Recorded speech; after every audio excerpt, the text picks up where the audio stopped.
A paz do Senhor, meus irmãos, sejam todos muito bem-vindos ao nosso canal. Eu sou o presbítero Felipe Ferreira, nós estamos aqui para mais uma aula dessa série de lives que nós estamos, aliás, dessa série de aulas que nós estamos disponibilizando aqui no canal. E hoje a lição de número 13, a última lição desse trimestre. Nós encerramos esse trimestre agora no próximo domingo e também encerramos o primeiro semestre de 25.1.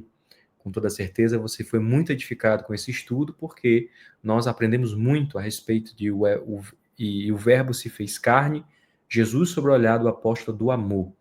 E eu queria começar já, porque nós temos muito que falar nessa lição de hoje, e trazer para você uma perspectiva muito importante a respeito desse livro, e que nós poderíamos destacar várias e várias peculiaridades do Evangelho de João, o quarto Evangelho, uma vez que esse Evangelho é diferente dos três primeiros, Mateus, Marcos e Lucas, porque esses são sinóticos, né?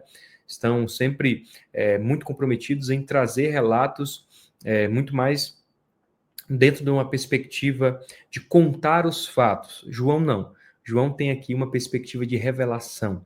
Ele traz a partir da sua experiência com o próprio Cristo a ideia da revelação, revelando o Verbo que se fez carne desde o início, desde o prólogo do seu livro. E aí a gente vai perceber das muitas coisas que nós poderíamos indicar como diferenciais desse livro, nós podemos indicar o que João escreve no capítulo 20, no verso 31. Ele vai dizer por que ele escreveu este evangelho, ele vai dizer por que ele escreveu este livro, ele vai dizer estes relatos, porém, foram escritos para que creais que Jesus é o Cristo, o Filho de Deus, e para que crendo tenhas vida em seu nome. João não escreve para impressionar, nem apenas para registrar, ele escreve para gerar fé. Ele quer que o leitor conheça Jesus e, a partir disso, nasça de novo. Então, quando João escreve o seu evangelho, a ideia dele não é apenas contar uma história que para nós, fantástica do ponto de vista de envolvimento, de construção narrativa. João faz isso com muita maestria, mas ele traz para nós um registro fiel de um Cristo que viveu, morreu, ressuscitou e está vivo. Então ele quer que o leitor conheça Jesus a partir disso. E uma vez que conheça Jesus, o leitor possa nascer de novo. Por isso que ele entende, né, que a vida verdadeira só começa quando se crê em Jesus como Cristo, o Filho de Deus. Então ele diz, eu escrevo para que vocês creiam, eu escrevo para que vocês creais que Jesus é o Cristo, o Filho de Deus. Então a lição de número 3 vai nos falar a respeito disso. Nós estamos no final do Evangelho de João, passamos por toda uma jornada, né, a partir da perspectiva de cobrir este Evangelho, mas chegamos finalmente à renovação da esperança. Mas antes, seria interessante nós relembrarmos, já que nós estamos aqui no encerramento dessa lição, qual foi a nossa jornada até aqui. Na primeira lição, a lição de número 1, nós vimos que nós começamos trazendo o Verbo se tornou carne. Aprendemos que Deus se fez homem em Jesus. Já na segunda lição, nós vimos o novo nascimento. Descobrimos que a entrada no reino de Deus depende do novo nascimento. É o que nós conhecemos como regeneração. É a conversa de Jesus com Nicodemos.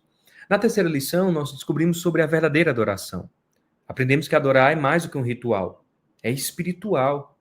Não é só um culto autêntico, mas uma transformação de coração. Não é apenas louvor com os lábios, mas o louvor com a vida. Na lição de número 4, nós vimos o Jesus, o pão da vida. Ele se revela como o pão da vida, nos mostrando que somente ele pode saciar a nossa fome espiritual de forma duradoura. Nós podemos comer e tornaremos a ter fome. Mas comermos do pão da vida, nós comemos para a eternidade. Na lição de número 5, nós vimos que Jesus é a verdade que liberta. Descobrimos que a verdade com Cristo nos liberta do pecado e das mentiras que aprisionam o coração. Eu dei essa lição e me recordo aqui, nós temos essa lição inteira aqui no nosso canal, que a verdade não dói. A gente é acostumado a entender que a verdade dói, né? Mas a verdade de Cristo não, ela não dói. Por quê? Porque a verdade de Cristo, ela liberta. Ele é quem leva a nossa dor. Na lição de número 6, o bom pastor e as suas ovelhas, reconhecemos que Cristo é o pastor que guia, protege e dá a sua vida por nós. E somos chamados a ouvir e seguir com seus cuidados. Já a lição de número 7, nós vamos nos aprofundar na fala de Jesus, que é tão contundente e fiel no livro de João, quando ele declara, eu sou a ressurreição e a vida. Afirmamos que Jesus é soberano sobre a morte e sobre a vida eterna, trazendo consolo e esperança real diante do luto e da finitude. Na lição de número 8, uma lição de humildade. Jesus nos ensina o valor da humildade ao servir, lavando os pés dos discípulos. Essa aula é fantástica. Jesus nos fala que a liderança do reino é uma liderança que serve e caminha junto, lado a lado. Já na lição de número 9, o caminho, a verdade e a vida, entendemos que Jesus não é apenas um caminho entre muitos, mas ele é o caminho, a verdade incontestável, e o resultado disso é a vida eterna. Na lição de número 10, a promessa do Espírito, somos lembrados que Jesus prometeu o Espírito Santo como consolador e guia. Então ele vai dizer que eu vou, e é necessário que eu vá, porque se eu não for, o Pai não vai vos enviar o Consolador, que será convosco até o fim. A lição de número 11, essas mais recentes, a intercessão de Jesus pelos discípulos. Nós vamos ver a oração que o nosso Senhor faz orando pelos seus seguidores, colocando-os como seus filhos, uma intercessão contínua e amorosa, que não só para aqueles discípulos que estão ali naquele momento, mas essa oração chega até mim, até você. E a lição de número 12, nós vamos ver do julgamento da ressurreição, refletindo sobre como a ressurreição de Cristo é a vitória sobre o juízo, garantindo a nossa justificação e a esperança futura. Eu também dei essa lição e ela está completa aqui no canal, você pode conferir lá. Então, durante esses 12 domingos, estudamos a vida e as palavras de Jesus. Mas João não escreve só para que sabemos mais. João não está escrevendo apenas numa perspectiva que nós viemos conhecer mais. Não. Ele escreve para que creamos. A pergunta é, depois desses 12 domingos, depois de toda essa jornada na escola bíblica aqui, estamos vivendo a vida no nome de Jesus? Porque o evangelho, queridos, ele não termina em João 21. Não é no último capítulo que esse evangelho termina. Não, ele continua hoje. Nós estamos hoje vivendo a continuação do ministério de Cristo. Porque essa verdade continua em nós hoje, e ela está em mim, e ela está em você. Então, a lição de número 13, ela vai trazer para nós a renovação da esperança. E que cena é essa, né? O textuário nos diz, e 8 dias depois estavam outra vez os seus discípulos dentro, e com eles Tomé. Chegou Jesus, estando as portas fechadas, e apresentou-se no meio, e disse, Pai seja convosco. Está lá em João 20, 26, e a verdade prática nos diz, a ressurreição de Cristo representa o ápice da esperança cristã. Então, o que nós temos aqui, queridos, é uma cena, vamos imaginar aqui o cenário, vamos trazer essa imagem aos nossos corações. Jesus, então, vai de encontro aos seus discípulos, que estão todos reunidos, trancados, janelas e portas, um lugar escondido. O clima é de luto, o clima é de tensão, o clima é de tristeza, o clima é de desesperança. E Jesus, então, entra sem abrir porta, sem abrir janela, ele simplesmente se faz presente no meio deles e diz que a paz esteja convosco. Ele apresenta-se de forma glorificada, o seu corpo, ele não é mais só um corpo humano, mas um corpo perfeito, e aí, então, ele convida Tomé a crer, porque na primeira vez que Jesus aparece, Tomé não está, e Tomé diz que eu só creio se eu tocar nas suas feridas. Então, aqui, o plano de fundo dessa cena é esperança. E por quê? Vamos primeiro entender o que é esperança. Esperança na Bíblia, queridos, é saber que Deus já está no futuro e que o que ele prometeu, ele cumprirá. Ou seja, a esperança não é um desejo incerto, mas uma certeza absoluta baseada na fidelidade de Deus. Então, esperança não é desejar de forma otimista. Esperança é crer. Esperança é saber. Esperança é confiar. Por quê? Porque Deus cumpre aquilo que ele promete. E a ressurreição era uma fala de Jesus, uma promessa fiel e verdadeira, que os discípulos não poderiam ter esquecido. Então, quando nós falamos sobre esperança, nós temos que entender que esperança não é o otimismo humano ou o pensamento positivo. Muita gente confunde esperança com otimismo, com vontade de dar certo, com sentimento motivacional. E nunca, queridos, que a esperança ela é algo construída por nós. Nós não podemos criar esperança. Nós temos que trazer a esperança. Então, o que é esperança? Sim, esperança é a certeza fundamentada na ressurreição de Cristo. É saber que Cristo morreu e ressuscitou. E, uma vez que nós acessamos essa esperança, ela nos é dada como um dom, que é sustentado pela fidelidade de Deus. Então, nós temos que compreender que quando nós falamos de esperança, segundo a Bíblia, é ter os olhos fixos no Cristo ressuscitado. mesmo quando tudo ao redor parece perdido. Com toda certeza, eu e você já passamos por um dia desse, que nós nos perguntamos, será que tem jeito? Então eu provoco aqui, na nossa aula de hoje, perguntando a você, tenho esperança ou sou apenas otimista? Será que eu estou com uma esperança viva no meu coração ou eu sou movido por otimismo? E aí a gente precisa entender que otimismo é completamente diferente de esperança. Ter esperança é uma coisa, ser otimista é outra. O otimismo, ele depende do cenário, né? Vai dar certo porque parece que, que as coisas estão melhorando, né? Então, uma pessoa otimista, ela vai crescendo um sentimento de como é que eu posso colocar, de perspectiva futura a partir da cena. Então, o otimismo, ela se baseia pela cena, se baseia pela probabilidade, pelos sentimentos. Se eu não estou bem, a situação pode estar até favorável, mas eu não creio. Mas se eu estou muito bem, muito convicto, a situação pode ser ruim, mas eu continuo mantendo esse otimismo vivo. Então, é útil. É útil ser otimista, é importante ser otimista. É bom que sejamos otimistas. Mas o otimismo não resiste à dor da morte, o último inimigo a ser derrotado.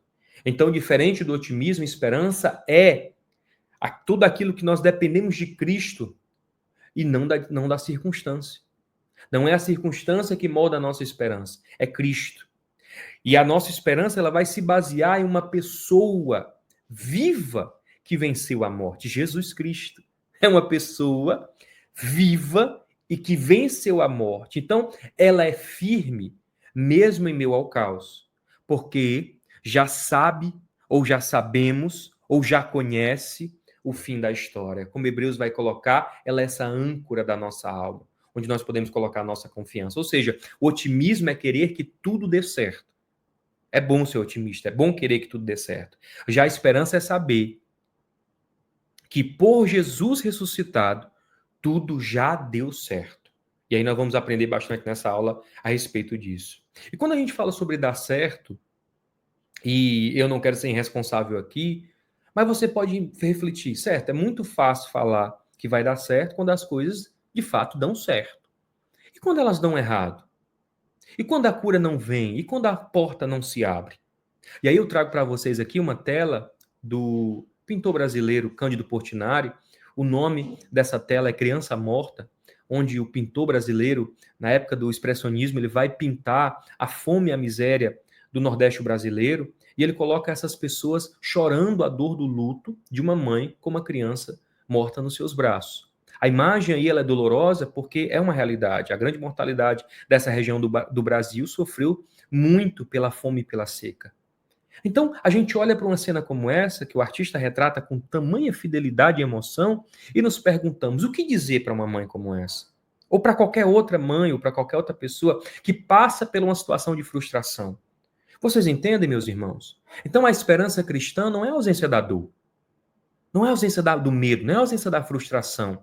Não, ela é a presença de Deus no meio dessas realidades difíceis. Entenda, Jesus disse: eu vou morrer. Os discípulos sabiam que ele ia morrer, mas ele morre e ainda assim eles vivem a dor, a frustração, eles vivem a pressão da ausência de Jesus, de toda uma construção de esperança que foi feita a partir daquilo que foi visto, vivido, tocado, aprendido com Cristo. Então, eles passam por essa dor e por essa frustração. E por alguns instantes não dá certo, porque Jesus morre. Mas aí a gente tem que entender que quando nós estamos diante dessa situação, nós temos que nos refletir onde está a nossa esperança. É interessante esse hino. Esse hino é foi de um pastor norte-americano, Harriet Spafford, né? E ele escreve um dos seus hinos. Na verdade, é um único hino. Ele compõe e escreve esse único hino.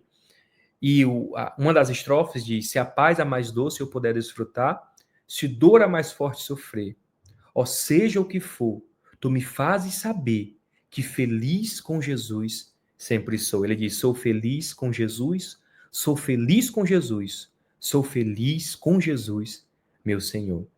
Você deve conhecer esse hino. Mas eu pergunto a você, você sabe a história dele? Harriet Spafford foi um advogado e líder cristão muito respeitado nos Estados Unidos. Ele era um homem de posses e ele perde tudo, ou quase tudo, em um incêndio financeiro que ocorreu naquela região, naquela época. E uma vez que ele fica desestruturado financeiramente, depois de perder muito da sua fortuna nesse incêndio, ele resolve fazer uma viagem com a família para a Europa. E ele envia primeiro a esposa e suas 4 filhas, e depois ele iria encontrá-las lá. Ele as envia em direção à Europa, e uma coisa terrível acontece.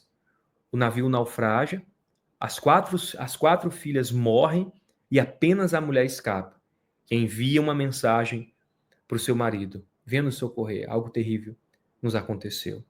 Quando ele então recebe a notícia, que justamente recebe essa notícia já viajando para encontrá-las, ele então pede para ir no local onde o navio naufragou, e ali, em meio àquela situação de dor, pela perca das quatro filhas, ele escreve esse hino no caminho para encontrar a esposa, refletindo a sua profunda fé e a paz, mesmo diante da dor.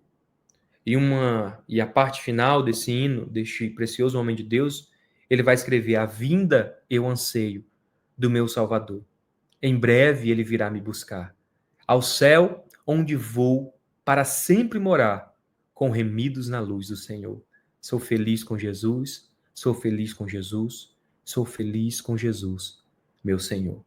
Queridos, como é profundo isso que esse homem nos ensina com seu testemunho e com essa canção. Porque neste mundo, alguém uma vez escreveu, ossos ainda irão se partir, corações ainda irão se partir, mas no final, as trevas não derrotarão a luz. Nós temos uma esperança, Jesus vem nos buscar. E aí a introdução da lição nos diz, chegamos à última lição deste trimestre, a palavra que define a esperança. A ressurreição do nosso Senhor simboliza o ponto culminante na esperança cristã. Por meio dela, conseguimos reforçar a nossa fé em Cristo, promover a alegria em vez de tristeza, afastar o medo e acolher a mensagem destemida do Evangelho. Nesta lição, somos convidados a renovar nossa esperança. Então, a ressurreição é a assinatura de Deus de que a última palavra vem dele. Ele é quem tem a última palavra. Então, a cruz explica o sofrimento. Nós conhecemos o sofrimento de Jesus por causa da cruz, mas a ressurreição é quem nos garante a vitória. Cristo venceu, nós também venceremos. E aí nós vamos começar, então, a ver no detalhe todas essas fases da aparição de Jesus. Primeiro, a paz seja convosco. Na segunda vez em que Jesus se revelou aos seus seguidores, tanto homens quanto mulheres, o ambiente era diferente. O sepulcro continuava vazio e os discípulos, ainda receosos, permaneciam escondidos dos olhares dos transeuntes, né? Do lado de fora da casa onde estavam reunidos, por portas e janelas fechadas. Era uma habitação em algum ponto da cidade de Jerusalém. Não era mais de madrugada, no primeiro dia da semana, já era dia, mas sim à tarde daquele mesmo dia, em que Maria Madalena comunicou aos discípulos que tinha visto e falado com Jesus ressuscitado. No entanto, eles mostraram ceticismo quanto à afirmação de Maria Madalena sobre ter encontrado Jesus vivo. Na verdade, os discípulos estavam ainda tomados pelo medo dos judeus e sentiam-se desprotegidos. De fato, tinham fugido para as suas casas quando Jesus foi preso, restando apenas Pedro e João posicionados à distância. Dias depois, após terem recebido o Espírito Santo como Consolador, aqueles discípulos continuavam escondidos com as portas trancadas no mesmo local. Quando Jesus voltou a aparecer entre eles, repetiu por 3 vezes: paz seja convosco. Jesus repetiu por 3 vezes: paz seja convosco. Esse texto que está registrado em João 20, 19, 21 e 26, Jesus aparece no meio dos discípulos, trancados, feridos e com medo, e eles haviam fugido, haviam falhado, haviam duvidado. E a primeira coisa que Jesus vos oferece não é a repreensão, mas a paz. E ele diz, gente, não só uma vez, mas repete por 3 vezes: paz seja convosco. Isso é interessante porque é uma paz para cada dor não curada. É uma paz para cada lágrima ainda não enxugada. É uma paz para cada dúvida não confessada. Jesus tem paz. Ele é o príncipe da paz. Jesus não precisou abrir as portas para entrar, mas abriu o coração deles para que eles pudessem crer novamente. Então, a paz que Jesus ofereceu, meus irmãos, não depende de portas abertas. Às vezes a gente tem paz quando a gente vê a porta aberta, né? Não, a porta está aberta, posso descansar, tenho paz. Mas aqui, Jesus contraria essa máxima. Quando ele entra com as portas fechadas. Pode ser que as portas estejam fechadas no meio do teu coração, mas a paz que Jesus oferece não depende de portas abertas, porque ele tem a paz perfeita. A paz, ela é fruto da sua presença. É Cristo ressuscitado entrando onde ninguém mais pode entrar, o lugar do medo. Talvez, meu irmão, você esteja com medo de alguma situação, de alguma circunstância, mas hoje eu vim dizer para você que Cristo tem paz para a tua caminhada. O ponto 2 diz o registro das aparições de Jesus ressurreto, entre a ressurreição e a ascensão do Pai, que ocorreram no período de 40 dias ao Pai, né? Jesus ao Pai. Jesus apareceu aos seus discípulos em pelo menos 10 ocasiões. As suas aparições começaram com, primeiro, Maria Madalena, junto ao túmulo. Depois, seguiram as mulheres que retornaram da sepultura para anunciar aos discípulos que o túmulo estava vazio. Depois, a Pedro e ainda aos discípulos que estavam no caminho de Emaús, ao anoitecer. Jesus também se revelou aos discípulos reunidos numa casa em Jerusalém, quando Tomé não estava presente, mas depois apareceu quando Tomé estava presente. A seguir apareceu também a 7 discípulos junto ao mar da Galileia. Depois fez aparições aos apóstolos e aos mais de 500 seguidores de uma só vez. Dirigiu-se também a Tiago, seu meu irmão, e por fim manifestou-se pela última vez durante a sua ascensão no Monte das Oliveiras. Todas essas aparições foram confirmam, na verdade, o fato da ressurreição de Jesus. Então, perceba, querido, Jesus ressuscitou e após a sua ressurreição, Jesus não se escondeu. E por que não, irmão Felipe? Porque era do interesse de Jesus que todos soubessem. Era do interesse de Jesus que essa mensagem chegasse até a mim, até a você. Então ele se mostrou vivo por 40 dias. 40 dias ele esteve na terra, interagindo com as pessoas, com seus seguidores, com a sua família. Então apareceu a diferentes pessoas, em lugares distintos, em momentos variados, provando que não era uma visão ou alucinação, mas um corpo glorificado e real, poderoso sim, espiritual também, mas ainda assim um corpo humano. Um corpo humano. Então, as aparições foram intencionais. E é interessante que elas são progressivas. Ela começa com Maria Madalena, uma mulher, mostrando que o evangelho quebra barreiras. E se um dia alguém disser para você que a Bíblia ela é machista quanto às mulheres, essa pessoa não conhece o evangelho, essa pessoa não conhece a Jesus Cristo, porque Jesus restaura o testemunho feminino quando ele aparece a uma mulher, a primeira pessoa com que Jesus conta a maior novidade de todos os tempos é para Maria Madalena.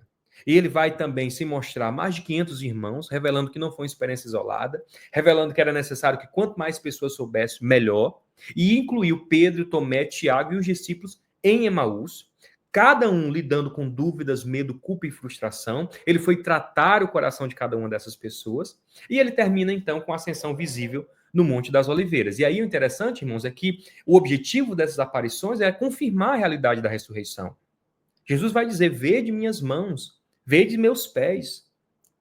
Ele também buscava renovar a fé dos discípulos abatidos. Ei, eu estou vivo, eu estou vivo. E ele queria também preparar o coração da igreja para receber o Espírito Santo. Então, hoje, Jesus ainda se revela de forma invisível, mas real. Através de quem? Do Espírito Santo, da palavra viva e da comunhão com a igreja. Mas em breve, o que é apenas suposição, no sentido de que eu não vejo o invisível, mas eu sinto o sobrenatural de Deus, muito em breve, todo olho verá, como está em Apocalipse 1:7. Eis que vem com as nuvens e todo olho verá. Então a esperança cristã não termina na fé invisível. Nós não vamos nos relacionar para a eternidade com aquilo que é invisível. Não! Nós veremos o Senhor como Ele é. Nós aguardamos o dia em que nós o veremos visivelmente. 3, a aparição as preciosas lições, a respeito da ressurreição. A primeira lição a reter é que a ressurreição de Cristo representa o ponto culminante da fé cristã. Paulo dirige-se aos Coríntios afirmando, se Cristo não ressuscitou, logo é vã a nossa pregação e também é vã a nossa fé. A segunda lição revela que a ressurreição é o fato inquestionável que fortalece a certeza e a alegria de saber que ele está vivo. A terceira e última lição diz a respeito da renovação da esperança e a promessa da ressurreição dos mortos. e que nós um dia seremos como o nosso Senhor. Então, sem ressurreição, queridos, o cristianismo seria só mais uma filosofia bonita, mais uma história envolvente, mais um fato histórico. Seria, com toda certeza, a mais bela das histórias humanas, sim, com toda certeza, mas não seria possível que o cristianismo continuasse se Cristo não houvesse ressuscitado. As aparições, os testemunhos e a transformação dos discípulos confirmam, ele está vivo. Queridos, esses homens enfrentaram as piores perseguições, as piores mortes, as piores, como é que eu posso colocar, queridos? As piores das torturas, a fim de que negassem a Cristo.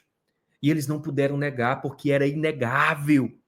Não era possível dizer que não viveu, que não viu, que não esteve com ele. Como é que eu vou poder dizer, querido, que a minha esposa, que eu convivo com ela, que está comigo, não existe? Eu não posso, porque é inegável. Então a ressurreição de Jesus garante a nossa própria ressurreição. Eles estavam fixos, não mais temendo a morte, porque ele diz: o meu mestre ressuscitou, eu também ressuscitarei com ele. Então não somos guiados pelo medo da morte, mas pela esperança da eternidade. Então a cruz nos perdoou, a ressurreição nos justificou e a promessa do retorno nos mantém esperançosos. E aí, o ponto 2 vai começar dizendo a aparição de Jesus, a esperança plena e a alegria, o medo deu lugar à esperança. Com a crucificação, morte e sepultamento de Jesus, o medo, a frustração e, por conseguinte, a desesperança surgiram no coração dos seus discípulos. Natural. Jesus havia morrido mesmo, morrido e sepultado, morto por 3 dias. Então, a cena dos discípulos no caminho de Emaús ilustra perfeitamente esse estado emocional dos seguidores de Jesus. Não está em João, está em Lucas, mas esse texto é profundo e vale a pena a leitura. No entanto, quando Jesus se revela a eles, os seus rostos transformaram-se imediatamente. Assim, a esperança substitui o medo e a frustração. O Cristo que venceu a morte renova a nossa esperança e afasta a desesperança. Eu gosto muito de dizer que com a morte de Jesus, os discípulos entraram em um colapso emocional. Ou você acha que não? Ou você acha que, Jesus morreu, que pena. Não, irmãos, é um desespero total. Aqueles homens haviam abandonado suas vidas, suas casas, suas famílias. Aqueles homens haviam dedicado os últimos 3 anos para estar com Jesus e aprender com ele.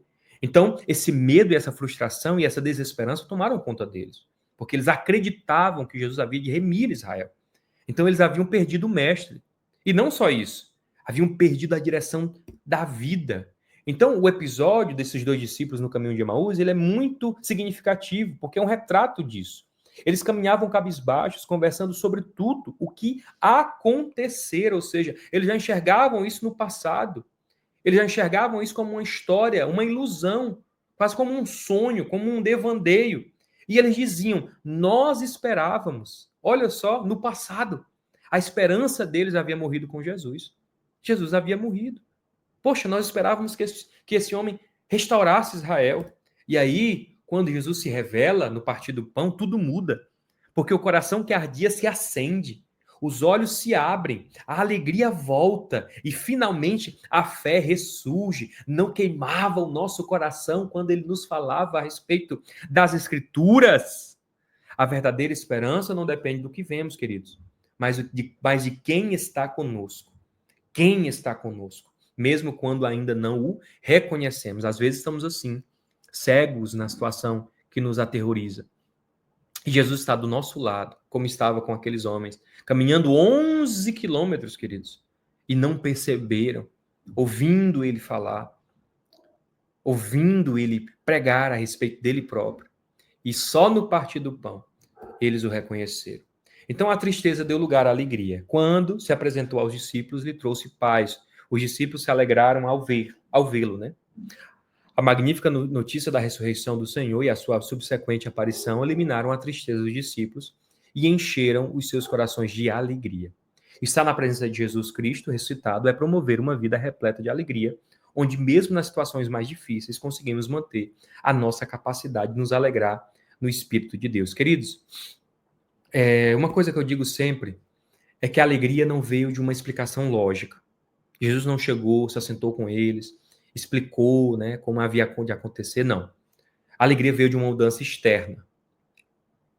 Ela veio da presença viva de Jesus. Então a tristeza não sai quando tudo muda, mas a tristeza sai quando Jesus chega. Às vezes, a gente olha e o contrário disso é verdade. Porque mesmo quando tudo vai bem, ou parece ir bem, a tristeza pode estar presente. Você já conheceu gente assim? A dor sem causa. A vida vai bem, a família vai bem, o emprego vai bem, parece que tudo ao seu redor vai bem, mas ela internamente está triste. Por quê?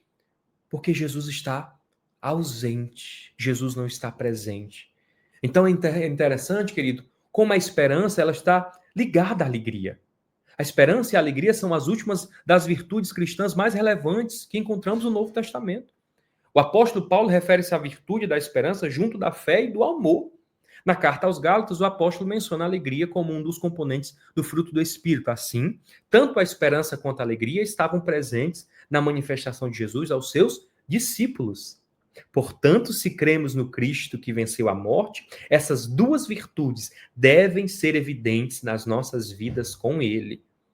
Eu posso estar triste, mas estar triste é diferente de viver triste. Eu posso estar cabisbaixo, preocupado e angustiado, mas estar cabisbaixo, preocupado e angustiado é diferente de viver sem esperança. E aí, irmão, a esperança e a alegria são virtudes cristãs fundamentais e inseparáveis da vida no Espírito. E Paulo vai destacar esses três pilares da vida cristã, que permanece a fé, a esperança e o amor. Esses três, mas ele diz, o maior desses é o amor. E a alegria, por sua vez, é um fruto do Espírito. Mas o fruto do Espírito é a alegria. Querido, atenção, alegria é coisa séria. Parece um paradoxo, né? Mas é verdade. É preciso levar a sério a sua alegria, proteger a sua alegria. Ela é o motor da vida, a força que nos mantém firmes diante das lutas. Sem alegria eu não trabalho, sem alegria eu não desfruto da família, sem alegria eu não estudo, sem alegria eu não faço nada. Porque a nossa alegria ela não pode ser passageira e nem circunstancial. Ela é eterna, ela é inabalável, ela está fundada na vida dele, porque ele vive. Posso crer no amanhã. Então, já caminhando para o final, no ponto 3, a gente vai ver um pouco a respeito disso. A aparição de Jesus, ele vai dizer, Jesus traz a convicção fortalecida, as dúvidas são dissipadas. O episódio da incerteza de Tomé, nós conhecemos muito e falamos nisso, acho que há 2 ou 3 lições atrás, revela a dúvida que surgiu no coração dos seguidores de Jesus. Durante algum tempo, Tomé revelou-se cético em relação à ressurreição de Cristo. No entanto, quando teve a oportunidade de encontrar Jesus e tocá-lo, todas as suas dúvidas foram prontamente dissipadas. O Cristo ressuscitado eliminou qualquer possibilidade de dúvida nos seus discípulos, reforçando assim a fé deles. Então, Tomé é conhecido como um incrédulo, né? Nós, às vezes, colocamos Tomé menor que os outros, mas Tomé, irmãos, foi um fiel discípulo. E depois desse episódio, ele foi até o fim. Inclusive, conta-se que ele some, não se tem notícia dele, porque ele sai inspirado, incendiado pelo fogo do Espírito, a fim de espalhar essa notícia por toda parte. Então, ele vai dizer sim, se eu não vir o seu sinal dos cravos e não puser o meu dedo, não crerei. Jesus, porém, em amor e paciência, Jesus era muito paciente, né? Se apresentou a Tomé e pediu que ele tocasse nas suas feridas. E a partir do instante que ele toca, elimina-se toda a sua dúvida. E aí, para a gente descontrair, né? Tomé age quase como um Silvio Santos, né? Eu só acredito vendo, né? Muita gente é assim. Muita gente que se diz crente. E crente vem da convicção, vem de fé, vem de acreditar. Ainda assim só acredita vendo. Difícil, irmãos. Porque Jesus é a imagem do Deus invisível. Então nós temos que entender que a fé cristã não rejeita a dúvida. É normal ter dúvida, é normal duvidar.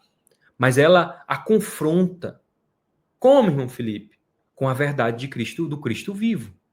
Então Jesus não condena a dúvida, mas transforma essa dúvida em convicção firme, a partir do instante que ele se revela a Tomé. Então Tomé tocou as feridas de Jesus, mas ele não encontrou dor.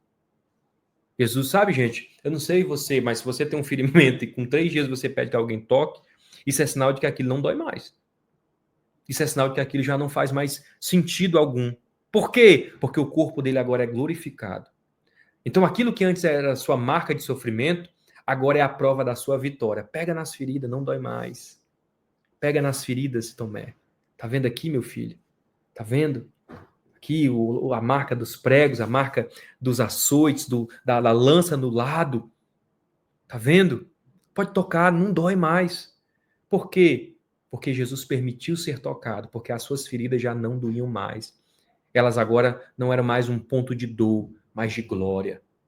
Eu amo, queridos, entender isso. Então, esse fortalecimento da fé, anteriormente cético, Tomé agora profere uma linda declaração de fé, Senhor meu e Deus meu.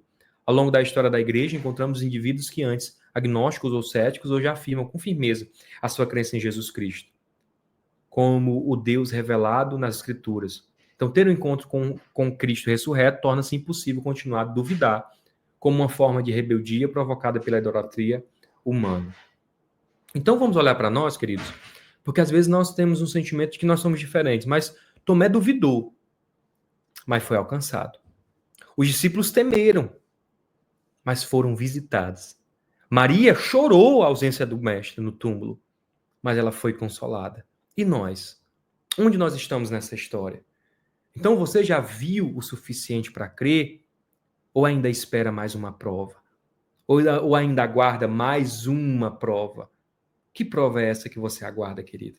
Jesus está vivo. Então, o fortalecimento da esperança, além de proporcionar a alegria e convicção, o Cristo ressuscitado expande a nossa esperança em relação ao futuro. Segundo as Escrituras, a promessa de que um dia os mortos ressuscitarão e receberão um corpo glorificado baseia-se na ressurreição e glorificação do nosso Senhor. Esta era uma doutrina essencial para o apóstolo Paulo. Assim como Paulo ensinava e defendia esta verdade ao longo do seu ministério, portanto, a ressurreição e a glorificação de Cristo servem como antecipação da ressurreição dos salvos, que partiram, e da glorificação dos nossos corpos. Então, a ressurreição de Jesus, queridos, ela é a primícia, ele é o primeiro ressuscitado. Ele foi o primeiro e único, porque, como nós aprendemos na última lição, há uma diferença de ressuscitar e ser reanimado. Lázaro foi reanimado, ele volta da morte, mas morre em seguida. Está morto agora, morreu novamente. Mas Jesus não. Jesus morre, ressuscita para nunca mais morrer. Então a ressurreição de Cristo não é apenas um fato passado, ele é uma garantia futura. Porque se Cristo ressuscitou, nós também ressuscitaremos com ele. Então nossa esperança não está em um futuro incerto, mas em uma promessa cumprida. Jesus venceu a morte. Assim como ele ressuscitou, nós também, em tempo oportuno, ressuscitaremos com um corpo glorificado. Eu e você teremos um corpo que não mais encarará o sofrimento e a dor, mas que estará completamente corruptível na essência de quem nós somos em Cristo Jesus. Então, para concluir a lição de hoje, queridos, e falando um pouco sobre essa renovação da esperança, eu queria perguntar, então o que é essa renovação da esperança? Ora, é Jesus Cristo ressuscitado dentre os mortos, que apareceu aos discípulos com palavras de paz, dissipando o medo, tristeza e a dúvida. Então, a renovação da esperança é Cristo ressuscitado. E por quê, queridos? Por que ele ressuscita? Por que ele renova a esperança? Para confirmar sua vitória sobre a morte, fortalecer a fé dos discípulos e garantir que a esperança cristã não é vã. Ei, queridos, eu estou vivo. E se eu estou vivo, vocês também viverão. Anunciem para que mais e mais sejam alcançados por essa vida que não está passiva à morte, porque quem crê em mim já passou da morte para a vida. Então, para quê? Para que creamos nele como Senhor e Deus e tenhamos alegria no presente e esperança firme quanto ao futuro. A vida eterna e a ressurreição dos santos. Está bem aí, já está chegando. E nós? O que é que nos resta diante disso? Diante de tudo aquilo que foi ministrado nessa aula de hoje? Somos chamados a viver com alegria inabalável, mesmo em tempos difíceis, testemunhar com fé convicta, mesmo quando tudo parece incerto, e esperar com esperança viva, mesmo diante da morte. Então a conclusão traz para nós a ressurreição do Senhor Jesus, é o evento mais significativo do Novo Testamento.